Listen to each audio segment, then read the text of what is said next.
Hi, Nana. How are you? Hi, Chris. I'm good. How you doing? I miss you. I do too. Oh, I do too. I know. You. Yeah. It's hard doing your job, but yeah. Don't worry. It's all right. You'll be fine. All right. So do you want to start? Yes. Of course, we're in a political season, Yeah. and so you expect the political stories to dominate the newspapers. I'll start off with the Chronicle newspaper this morning. Major story has to do with employment, and this time it's from the Youth Employment Agency. Chronicle reports that Bawumia elated as Kofi Japan's YEA passes out 10,000 youth after rigorous skills training. Okay. NDC unveils plans for education reform in 2024 manifesto. APNAAI's Global Africa Forum slated for September 25 in New York. Government rakes in 3.176 billion Ghana cedis in taxes from Newmont. That's the front page of the Chronicle newspaper this morning. And the front page of the Custodian.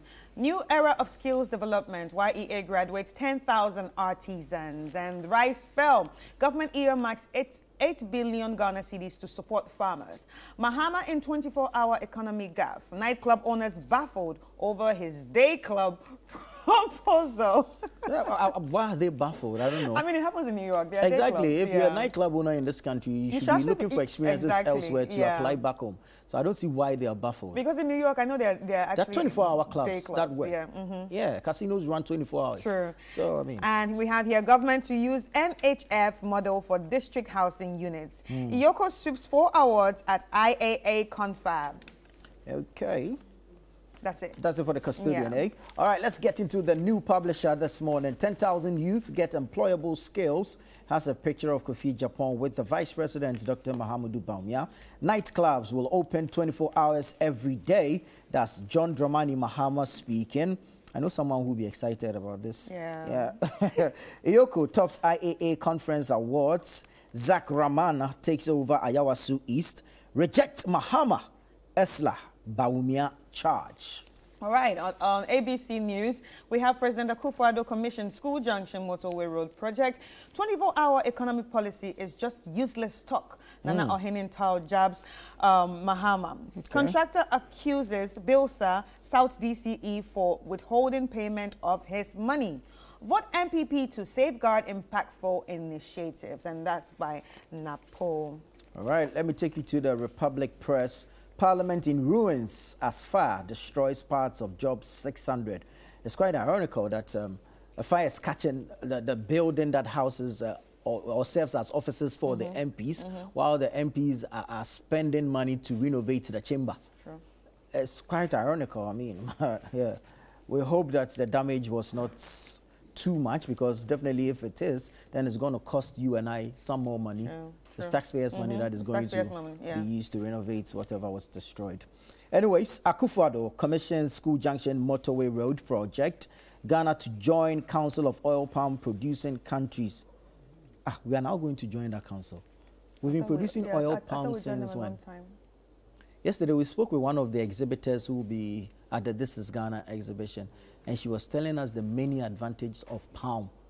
And we are here, we're using it for just oil. Oil. Apparently, even pineapple, we can get paper from it. Oh. Yeah. And she's doing some wonderful stuff. You can get paper from pineapple. You can actually get soap from pineapple. You see, when you dice your pineapples or you're trying to make juice from pineapples, there's so much foam. Yeah, yeah. That's soap. Oh. And you know, this actually takes us back to the early times in Egypt. What you just said about paper. Paper actually started from plants. Yeah. Papyrus. Yeah. Yeah. Wow. And we're here. We're not adding value to anything. Anyway, 6 teachers arrested for by WAEC for cheating in ongoing WASI. This thing doesn't seem to want to go away. Every year we're recording these malpractices. And I don't know for how long we're going to wait to put in the right measures to stem some of these things. I don't know. It's quite worrying. MOFA, GMET, customized weather and climate services to boost agricultural productivity. Well, maybe a tad bit too late, but I mean, better late than never. 24-hour economic policy is just useless talk. Well, those are not my words. That's Nana Ohenin to Jaben John Dramani Mahama. That's it for the Republic Press. All right, on the Ghanaian Publisher, we have government to adopt NHF model for housing projects, and that's by Opon Krumah. 10,000 YEA artisans graduates, APN, AAI to co-host Global Africa Forum in New York. Nana Berima Owusu, the first slams chiefs engaging in partisan politics. The Informer newspaper this morning says, "My record is superior." Baumia Jabs Mahama. Mahama 24-hour economy lands at nightclubs. This is Steve Mantiel speaking. Disinformation, military exposes IDEC boss. Equipping Ghanaians with employable skills. 10,000 youth get boost from YEA. Now, towards development, prosperity of African continent. Prosperity Network, American Institute join forces for Global Africa Forum. And there's an alleged plot to rig 2024 elections. Retract or face consequences. Minister warns NDC's Bandi. Okay. All right, we have here on the front page of the Daily Guide, Nana Commission School Junction, Boteman Road. 10,000 youth graduate from YEA program. NDC goons attack NPP supporters over drip project. And we have on page 15, Emily drops peace song. Obviously, elections are near, so the peace songs are going to be coming up a lot. The Inquisitor newspaper says Africa Games, $4.5 million accreditation. Yusuf goes silent. And it comes with a picture of the sports minister, Mustafa Yusuf. NPP deserves another term. Nina Hinihine speaks at Deba for Napo. YEA graduates first at 10,000 artisans. EOCO grabs 4 awards at IAA conference. GBC Bank PLC posts a strong profit growth. First half of 2024 profit before tax was 700 million Ghana cedis. Ayawasu East NPP PC optimistic of victory. That's Zach Rahman, the candidate representing the NPP in the Ayawasu East constituency for the 2024 general elections. All right, so my last paper here is the Ghanaian Times. I'll reduce electricity charges by 50% if, and that's by Dr. Bahumia. 3 pre-tertiary teachers union demand improved condition of service from government by September 16. Ongoing 2024 WASI, WAEC nabbed 6 teachers over exam malpractice. First 10,000 artisans graduate from YEA's intensive skill training program. And that's what we have on the front page of the Ghanaian Times, which is my last paper. All right, so from one Times to the other, I'll take you to the Accra Times. Mahama's pledge to Ghana. The NDC government I lead will be about you.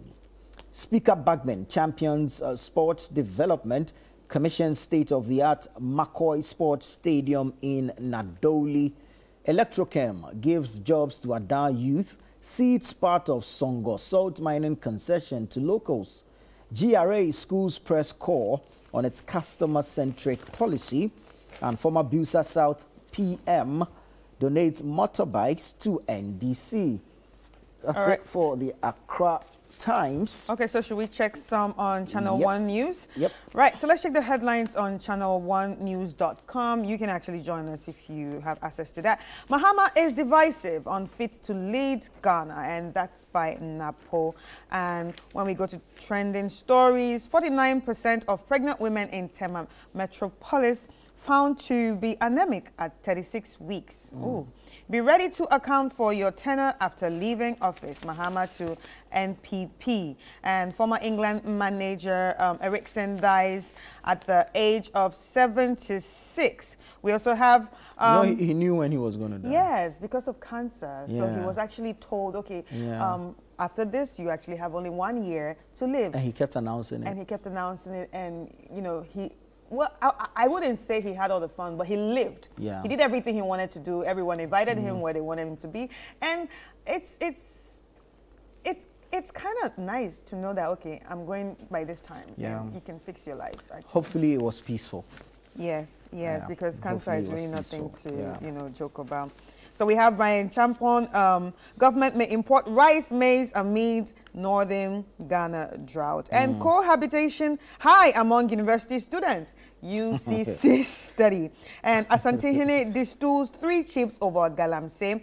Fire guts Parliament. Well, that's quite an interesting one. Yes. And I think it's a step in the right direction. Yes, yes. Because quite recently, the Ghana Health Service had come out to tell us that a number of childbirth defects are actually linked to the metals being used for Galamsey. They are polluting our water bodies. They are destroying our farmlands. The cocoa sector now is actually suffering because of, to a large extent, because of illegal mining known as Galamsey. And usually, when we talk about Galamsey, a lot of people focus more on the environmental impact and really not talk about the health impact. But you see, in the long run, the environmental impact affects their health. Exactly. Exactly. Because even yesterday we read about it that there's going to be more cases of the cleft lips. The childbirth defects. Yes. And all this is linked to the metals they're using for the illegal mining. And if you even want to restrict yourself to the environmental degradation, right? If you're cutting down all the trees, how do you expect us to breathe oxygen? Exactly. Exactly. You get it? And you know, it still goes back to what we've been talking about, even with the droughts. Yeah. You know, we've been talking about climate change, and nobody wants to take it seriously. Yeah. And when you cut all the trees, what's going to affect us next? A lot of things too. Yeah. And if you speak to the Peasant Farmers Association, they'll tell you the impact of illegal mining on farming. It's crazy. The illegal miners are so ruthless. They are attacking farmers with weapons, taking over farmlands and digging up the earth to mine. And so you see, we're going to have a food crisis, we're going to have health crisis, we're going to have environmental crisis.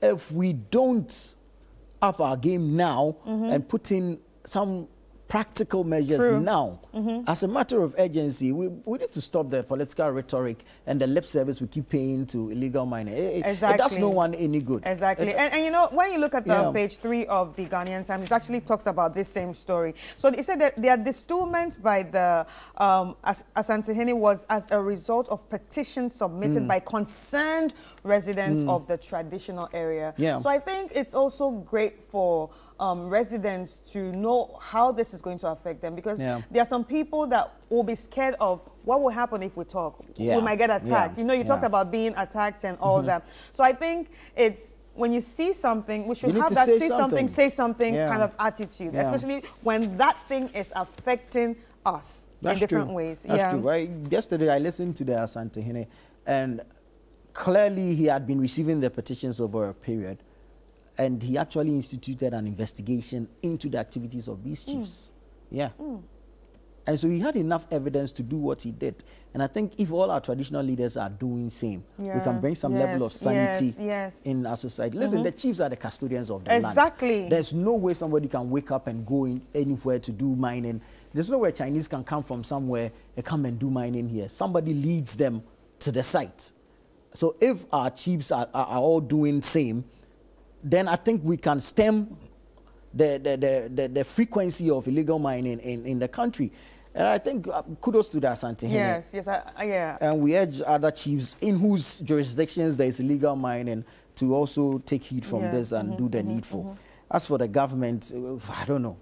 They keep telling us that they've done this, they've done that. But the reality is there for us to see. But they should also know that posterity is there to judge all of us. At the end of the day, when we have to import water, like we've been warned that if we don't put a stop to illegal mining, pretty soon we would have to import drinking water. Well, perhaps they can afford. Perhaps they can afford. So yeah, they can continue doing some of these things. I don't even want to think about the idea of importing water, because obviously some areas. But that's where we are heading. You know, like some of the areas already in Accra are having water issues. Right? And when we have water issues, for me, for example, when I have water issues, that means I have to buy water. So if water is going to be imported, that means I'm going to be paying ×2 or ×3 of what I consume. But even, I mean, just think about it. You're going to import water. How long is it going to be at sea before it gets here? How long is it going to be at the port before it is cleared? And water from How where? safe is it going to be for you to even consume? From where? We keep paying lip service to some of these things, but these are the realities we are facing as a people. They should really look at some of these things. Anyways, let's look at some other stories. For me, this is quite disturbing, and I feel there's been so many years of inaction that allow some of these things to fester. 6 teachers arrested for bribery, cheating in Wasi. I'm reading from the new publisher, page 2. Story says the West African Examinations Council, WAEC, has announced that 6 teachers and invigilators have been arrested for engaging in various examination malpractices during the ongoing West African Senior School Certificate Examination, WASSCE. Speaking to Joy News, John Kapi, head of public affairs at WAEC, reported that the arrest took place during the first week of the WASSCE. The arrested teachers, along with a significant number of students from both public and private schools across the country, were found involved in these malpractices. I mean, it's worrying, that we notice a trend how many years ago and we do nothing about it. Fine, it can get sophisticated at a point, right? But now there's technology. You get it? So you want to say that what? Because the chief is upgrading, you, the security officer, won't upgrade. Yeah. I mean, some of these things, we can stop them. We should find a way to make cheating in exams unattractive. Right. And at the end of the day, you see, it does not help improve the student. So you, the parent or the teacher who wants to help in this malpractice or help the student cheat, are you thinking about the future of this student? Because if they cheat their way through the system, how do they apply? You get it? What knowledge would they be applying if they were helped?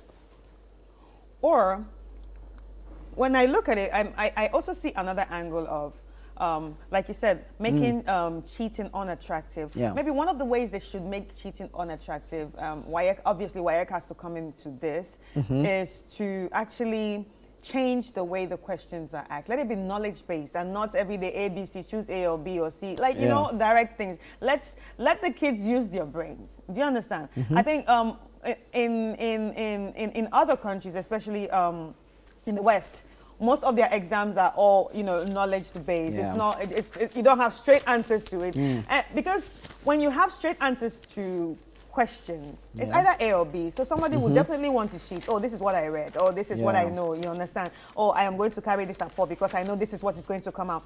But if it's strictly knowledge-based, practice, use your head. Yeah. Let me see what is in your head. Exactly. Answer how you understand it. It doesn't have to always be A or B or that. I think that will actually curb cheating. And that will actually help students read. Yeah.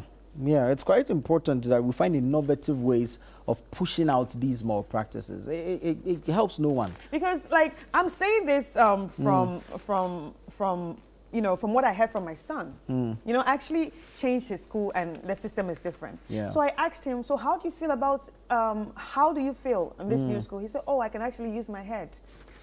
And I'm like, what do you mean? He's like, it's not A or B or C. Exactly. It's about me understanding thinking it, and applying. You understand? And applying it, The how knowledge. I know it. You understand? That's when I realized that, okay, maybe this can actually help students read. This one, you don't even need to shout, because if you don't know it, you will fail. But you have to write something. So you are pushed to read.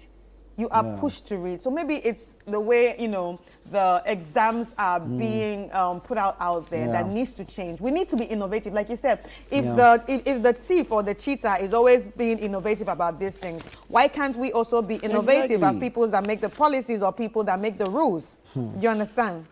Yeah. Anyways, I mean, we leave them to decide what it is that they really want to do. But we are hopeful that, I mean, in the years to come, some of these things will be, I mean, stemmed out of the system so that we don't have to deal with malpractices, even as we strive to better the lot of Ghanaian youth. I mean, your best resource is your human resource, right? And so it has to be worth it, not one that has cheated his or her way through.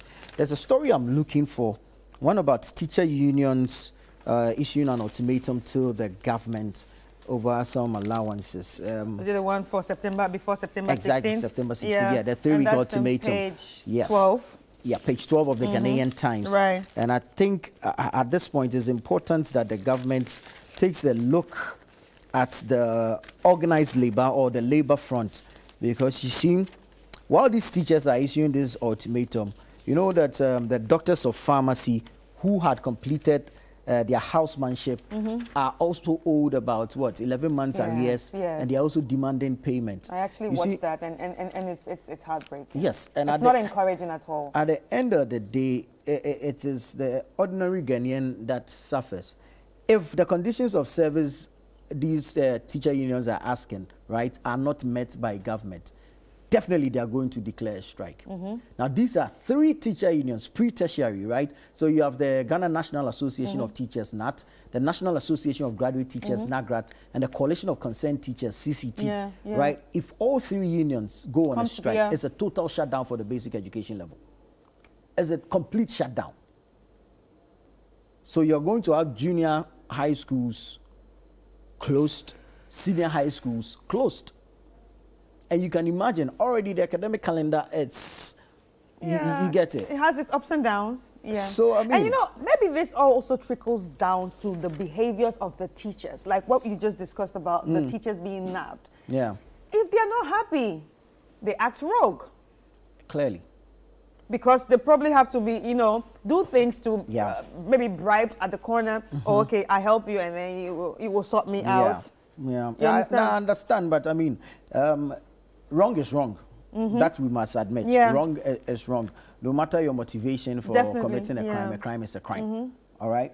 But you see, what is even more worrying is that for these teacher unions, there is a collective agreement that they have signed with government since May. Right. But it's the implementation. It's the same thing that happened with the CTAC, the Colleges of Education Teachers Association, right? So there was an agreement with government. Even the National Labour Commission had ordered or had given an arbitral award for the coalition or the Colleges of Education Teachers Association. It was left with the implementation. And that's why they embarked on a strike. And we saw what happened. It was over 2 months. They embarked on a strike since June 14. Yeah. It was just up until what, last week or about 2 weeks ago that they called it off. And it has messed up the calendar of the colleges of education. There are about 36 colleges of education across the country. And so you can imagine. And so please, we need government to attend to some of these things and deal with this. And of course, there's the pharmacist also that we talked about. But yep, there's some good news. We have some 10,000 artisans graduating from the YEA. We hope that they are able to fill in the spaces within the job market. Because, I mean, these are persons who are graduating with employable skills already. They don't need to wait for somebody to employ them. They can start off. But only if the conditions or the environment is conducive enough for them to be able to apply whatever skills they have gained from this program by the YEA. So they actually mastered 3 critical trade areas, including carpentry, beauty care, auto works, POP, welding, glazing, electricals, painting, plumbing, and hairdressing. And these are services that are on demand on a daily basis. So yeah, kudos to the YEA, Kofi Japan. We wish them well and we hope to see more because you see, the public sector alone cannot address the unemployment issues in this country. You need to bring in the private sector as well. But while at it, we'll need to push for entrepreneurship. Yes. And of course, increase vocational and technical education. Because if people are graduating with hands-on employable skills or professional skills that they can apply individually, then it goes a long way to reduce the unemployment burden on government. And so, yeah, kudos to Kofi Japan and his YEA. Yeah, and congratulations to all graduates. And don't just sit and do nothing about it. This is actually a chance for you to actually start something for yourself. Yeah.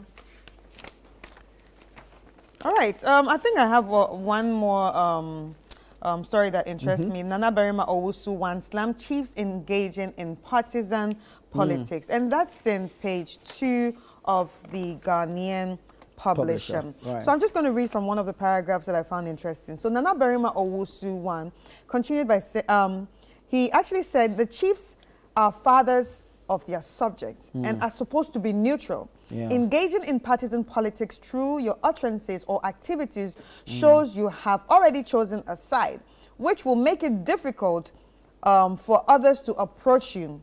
And he also continued, you will have some of your subjects belonging to NDC and MPP. So how do you, as a father, declare your support for one side? He further added, one of the key functions of the chiefs is to adjudicate disputes, and also during adjudication, one must be seen as a neutral chief, not one who is political biased. And I think this is very important, especially for the fact that we are in that season. And the chiefs already know this. Exactly. I mean, it's no news that chiefs are not supposed to engage in partisan politics. And you see, they should not confuse governance with politics. They can engage in governance. You can suggest ideas. Because, I mean, you are heads of your jurisdictions, your traditional areas. And so you know the challenges or the problems that persist there. And so you can suggest development ideas to the politicians when they come. But meddling in partisan politics, endorsing one person over the other is what we frown upon. It's like, just like the chief mentioned, a father, like a father, and making it obvious you have a favorite child amongst your children. Of course, it doesn't sit well with the others. And so you are going to be causing a lot of chaos. Exactly. Meanwhile, you are supposed to be controlling the situation if chaos erupts. So, I mean, it's fine to engage in governance, but to meddle in partisan politics as a chief, nah. Anyway, thank you so much, Nana. Thank you. It's really nice having you here, and it was great doing this with you. Always. So, ladies and gentlemen, I did this with Nana Tufo-Boateng, who's a broadcast journalist here in ChannelOne TV and also City FM. Now it's time for us to get into some sports. We'll be back. Welcome back. Now let's do some sports stories. The 30th Ordinary Congress of the Ghana Football Association came off yesterday at the Ghana Soccer Center of Excellence. The Congress was a gathering of the members of the association to deliberate on pertinent football matters that have taken place in the last year and planned for the upcoming football year. The GFA President, Kerko Kweku, gave updates on the issues in relation to development of grassroots football, refereeing and officiating, and investment into the local game. He also stressed the need for the association to achieve more in the coming football season, which begins in September. All right. Arsenal yesterday completed the signing of Spain midfielder Mikel Merino from Real Sociedad for a fee that could reach £31.6 million. The 28-year-old moved to North London on a 4-year contract with the option of a further 12 months after the Gunners agreed to pay an initial £27.4 million plus £4.2 million in add-ons. Merino was part of the Spain squad who won Euro 2024, featuring in all 7 matches in the tournament and scoring a late winner in extra time against Germany in the quarterfinal. He becomes Arsenal's 3rd signing of the transfer window after the arrival of Italy defender Riccardo Calafiori and Spain goalkeeper David Raya, with the club activating an option to buy him from Brentford following his loan move a year ago. Staying with transfers, Manchester United and PSG yesterday agreed a fee of £42 million for the Uruguayan midfielder Manuel Ugarte. The two clubs have been locked in negotiations for weeks, but they have found a breakthrough late on Monday. Ugarte flew in to Manchester on Tuesday for his medical, and he could be unveiled on Thursday or Friday ahead of Manchester United's Premier League clash with Liverpool on Sunday. Congratulations to them, and I think that's a lot of money. Maybe the next time we come back to this, think about big we are footballers. going to play football. Yes, but certainly not in Ghana. Yes, of course not. No, we can actually start anywhere. No, you know, people start from anywhere. No, I don't want to be in Ghana. You don't start.